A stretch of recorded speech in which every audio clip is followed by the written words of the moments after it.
कभी कभी मोहब्बत में ऐसा धोखा मिलता है जो इंसान को जिंदा होते हुए भी मार देता है। ये कहानी एक पत्नी की जिसने अपने ही प्रेमी के साथ मिलकर ऐसा किया कि उसके पति की रोए तक कांप उठी। नमस्ते दोस्तों, स्वागत है आपका स्टोरी बाई केके में। और आज की कहानी सुनने के बाद में आप लोग सोचने पर मजबूर हो जाएंगे कि कैसी एक सगी पत्नी ने अपने प्रेमी के साथ मिलकर अपने पति के साथ ऐसा किया कि सब लोग दंग रह गए। गांव का नाम था भरतपुर। वहां रहता था रविशंकर, एक सरकारी स्कूल का मास्टर, ईमानदार सीधा साधा आदमी। पर जिंदगी में खुशियां ज़्यादा नहीं थीं।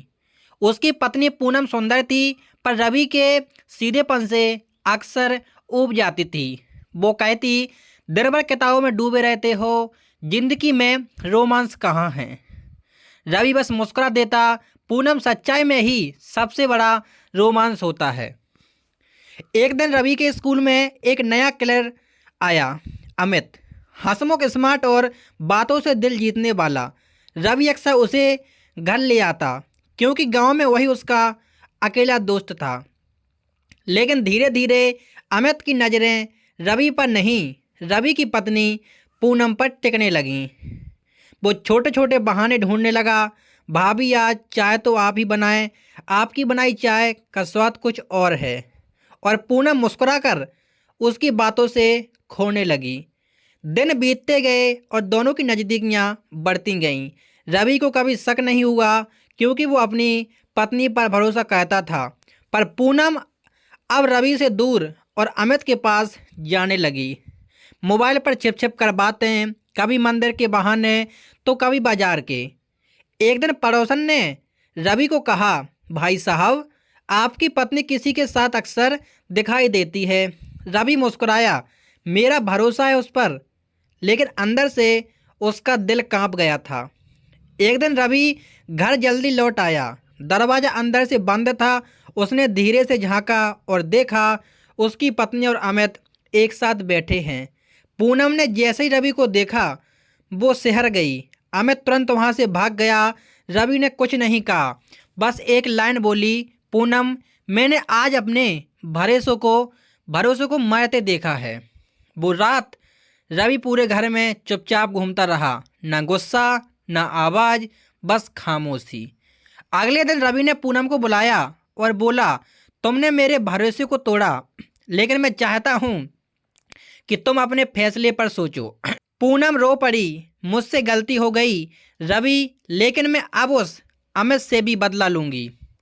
रवि ने हैरानी से पूछा, क्या कह रही हो? पूनम बोली, अमित ने मुझे इसे सिर्फ इस्तेमाल किया है। उसने मुझसे झूठ कहा कि वो मुझे अपनाएगा, लेकिन वो तो किसी और से शादी करने वाला है। रवि कुछ पल तक उसे देखता रहा, फिर बोला, जो दर्द तू झेल रही है वही दर्द तूने मुझे दिया है। पूनम अब पछतावे में जलने लगी थी। उसने रवि के सामने हाथ जोड़कर कहा, मुझे माफ़ कर दो, मैं अपनी गलती सुधारना चाहती हूँ। रवि ने कहा, अगर सच में पछतावा है तो उस आदमी को बेनकाब करो जिसने हमारे घर को तोड़ा। अगले दिन गांव के चौपाल में पूनम ने सबके सामने सच बोला, हाँ, मैंने गलती की थी, पर उस आदमी ने मेरे भरोसे से खेला। और जब अमित को बुलाया गया तो पूरा गांव उसके खिलाफ खड़ा हो गया। रवि ने पूनम की ओर देखा और कहा, गलती इंसान से होती है, लेकिन अगर इंसान उसे मान ले तो वो इंसानियत होती है।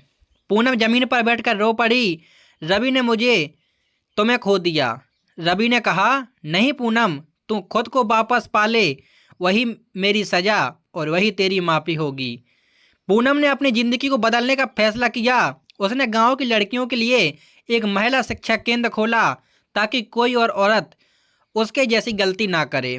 वक्त बीत गया। रवि अब भी स्कूल में बच्चों को पढ़ाता है और पूनम उस केंद्र में औरतों को आत्मनिर्भर बनाना सिखाती है। दोनों एक ही गांव में रहते हैं, लेकिन अब उनका रिश्ता भरोसे और सीख पर टिका है। कभी कभी रिश्ते टूटकर भी कुछ सिखा जाते हैं। पूनम ने अपना प्यार खोया, लेकिन एक ज़िंदगी पाई और जो औरत को सम्मान की मिसाल बन गई। अगर यह कहानी आपके दिल को छू गई हो तो लाइक करें, कमेंट करें और चैनल स्टोरी बाई केके को सब्सक्राइब करें, क्योंकि यहाँ हर कहानी दिल से निकलती है और आपके सीधे दिल में समाती है।